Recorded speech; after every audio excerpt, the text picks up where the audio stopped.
আসসালামু আলাইকুম, সবাইকে শুভ দুপুর। আপনারা সবাই কেমন আছেন? আশা করি আল্লাহর রহমতে সবাই ভালো আছেন। আমিও আল্লাহর রহমতে অনেক ভালো আছি। নিজের মনকে ভালো রাখতে হলে সর্বপ্রথম যে কাজটা করতে হবে সেটা হচ্ছে নিজের শরীরকে ভালো রাখা। নিজের শরীর ভালো থাকলে মন এমনিতেই ভালো থাকে।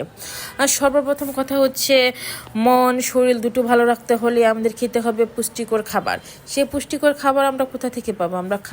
সেগুলো পাবো শাক, ভেজিটেবলস থেকে।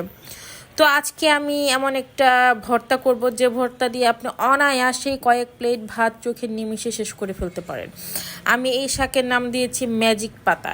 এই ম্যাজিক পাতার ভর্তা করে আপনি যে কোনো খাবার, সেটা হোক ঠান্ডা ভাত, সেটা হোক গরম ভাত, এমনকি এটা চিতই পিঠা, তারপর রুটি পিঠা, যে কোনো এই ধরনের খাবার দিয়ে আপনি অনায়াসেই কয়েক প্লেট খাবার সাবার করে দিতে পারবেন। এত মজার একটা ভর্তা এটা।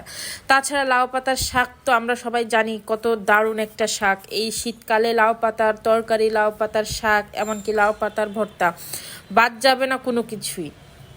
তারপর আমি আজকে একটু লাউ পাতার ভর্তা করে নেব চাপা শুটকি দিয়ে। খুবই ইচ্ছে করে আমার এই শীতে এই সিজনাল সবজিগুলা খেতে। আমি সবজি লাভার, আমি অনেক বেশি সবজি পছন্দ করি।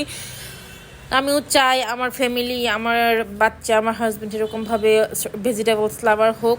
আমার মেয়েটাকে আমি চেষ্টা করি আল্লাহর রহমতে মাশাল্লাহ ভেজিটেবলস খাওয়ানোর জন্যে। তো আজকে আমি যেহেতু লাউ পাতার ভর্তা করে নেব, লাউ পাতাটা ভালো করে পরিষ্কার করে ধুয়ে আমি পানি ঝরিয়ে নিয়েছি। এমনকি হাত দিয়ে চেপে চেপে আমি পানিটা ঝরিয়ে তারপর সেটা আমি কড়াই দিয়ে অল্প একটু লবণ দিয়ে সেদ্ধ করে নিয়েছি।